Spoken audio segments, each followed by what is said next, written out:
Hello विद्यार्थी मित्रांनो नमस्कार. मी K sir from K commerce academy Nashik.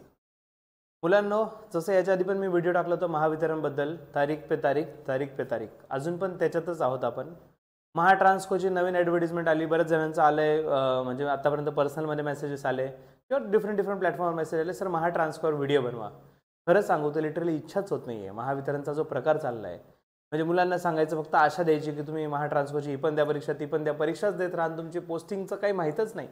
फक्त क्लास लावा, फीज द्या आणि पोस्टिंगचं काहीच खरं नाही. तर ते कुठेतरी ते मनाला पटतच नाही. म्हणजे मी व्हिडिओ कंटेंट सगळं रेडी, काही मोठी गोष्ट नाही, नोटिफिकेशन समोर घेऊन बनवणं, पण ते बुद्धीलाच पटलं नाही, त्याच्यामध्ये होल्डवर आहे. पण डेफिनेटली याच्या आधी जो महावितरण ज्युनियर अकाउंट असिस्टंटची एक्झाम झाली त्याच्याबद्दल आपण बोलूया, ते सध्या जास्त महत्त्वाचं आहे. 29 डिसेंबर 2023ला ॲडव्हर्टिजमेंट आलेली. फेब्रुवारी मार्चमध्ये एक्झाम होणार होती, ती झाली नाही, पोस्टपॉन होत कधी ऑक्टोबरमध्ये एक्झाम झाली. त्याचा रिझल्ट IBPS म्हणे 45 दिवसात निकाल लावतो, 60 दिवसात निकाल लावतो, सगळे डेज संपले, व्हॅलिडिटी संपली. आता डिसेंबर म्हणजे आता जवळपास 2024 संपून चालला आणि 2025मध्ये निकाल लागणार असं म्हणता येईल. त्यातल्या त्यात खूप साऱ्या गोष्टी येत आहेत की सर सेटलमेंट चालू आहे, पैसे देऊन होऊ शकतं का, होतात का प्रकार वगैरे वगैरे वगैरे. स्टुडंट्स, त्याच्यात त्याबद्दल बोलणं चुकीचं आहे, पण एवढंच म्हणूया की आपल्याला आपला रिझल्ट पाहिजे आहे. आणि जो रिझल्ट पाहिजे, जसं बऱ्याच जणांचं म्हणणं होतं की पूर्ण रिझल्ट पाहिजे, फक्त पासआउट झाले त्यांचंच नाही तर आम्हाला पूर्ण डिटेल्स पाहिजे आहे. तर स्टुडंट्स, जसं मी आधी बोललो होतो त्याप्रमाणेच आता आपल्याला शांत बसून नाही चालणार. बरेच दिवस म्हटलं थोडं पेशन्स ठेवूया. श्रद्धा आणि सबुरी, आता श्रद्धा आणि सबुरी बाजूला ठेवू. किती दिवस पेशन्स ठेवणार? म्हणजे तुम्ही एकदम अंत बघताय विद्यार्थ्यांचा, तर ते हे एक्सेप्टेबल 100% नाहीच आहे. हा आपल्यावर अन्याय होतो आहे. आणि बरेच अशा पण एक्झाम आहेत जे कॉमर्ससाठी बनलेल्या एक्झाम आहे. अकाउंटंटच्या पोस्टसाठी तुम्ही एनी ग्रॅज्युएशन करताय, त्याच्याविरुद्ध पण आपण नक्कीच बोलणार आहोत. पण आता ज्युनियर अकाउंट असिस्टंटबद्दल आपल्याला ट्विट वॉर स्टार्ट करायचं आहे. येस, एक्स वॉर स्टार्ट करायचं आहे मुलांना. त्या ट्विटसाठी मला तुमच्याकडनं रिक्वायरमेंट्स हव्यात आधी.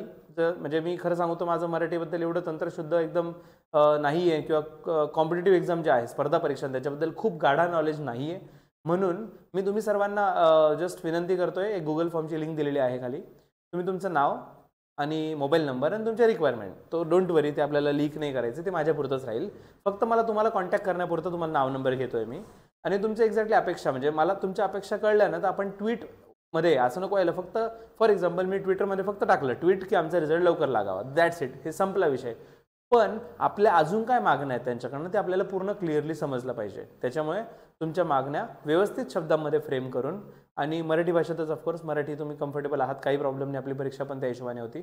तर मराठीमध्ये तुम्ही व्यवस्थितरित्या एकदम फ्रेम करून तुम्ही जेवढं होऊ शकेल तुम्ही तेवढं मला कंटेंट पाठवा. ते मर्ज करून लवकरात लवकर आज किंवा उद्यामध्येच मी ट्विटवर स्टार्ट करून तुम्हाला ते डिटेल्स पुढच्या व्हिडिओमध्ये देईल की प्रत्येकाला काय रिपोस्ट करायचं आहे, कसं आपल्याला रिट्वीट करायचं आहे वगैरे. मुलांनो, आज सर्वांना विनंती करतो, गुगल फॉर्म फिलअप करून व्यवस्थितप्रमाणे तुमच्या मागण्या मांडा आणि आपण सर्व एकत्रितपणे कलेक्टिव्हली प्रॉपर जेवढ्या मागण्या आहेत त्याचं बनवून एक ट्विट बनवू कंबाईन, आणि त्यांच्यापर्यंत आपण पोहोचवू. 100% आपण ॲक्शन घेणार. काही दिवस पेशन्स ठेवू आपण ट्विटवर. जर नाही निकाल लावला तर डेफिनेटली पुढचे स्टेप पण आपल्याला घ्यायला रेडीच आहे, पण डायरेक्ट ती भाषा आता नाही वापरत. सध्या आपण ट्विटवर स्टार्ट करूया लवकरात लवकर ॲक्शन. आणि मुलांनो, 100% मी तुमच्यासोबत होतो आणि आहे. फक्त एवढंच आहे, मी एवढं फास्ट एकदम काय म्हणतो त्याला, ॲग्रेसिव्ह न होता थोडं डिफेन्सिव्हली घ्यायचा प्रयत्न करतो की थोडं पेशन्स ठेवू तर होईल. पण आता पेशन्सच्या पुढे गेलंय तर definitely now this is the time to take action. आपण सगळे मिळून ॲक्शन घेऊया. आपण सर्व एकत्र आहोत, हजारो रिपोर्ट्स होतील, सर्व गोष्ट होतील. तर सर्वांनी फटाफट फॉर्म फिलअप करून मला तुमच्या मागण्या सबमिट करा. धन्यवाद मित्रांनो.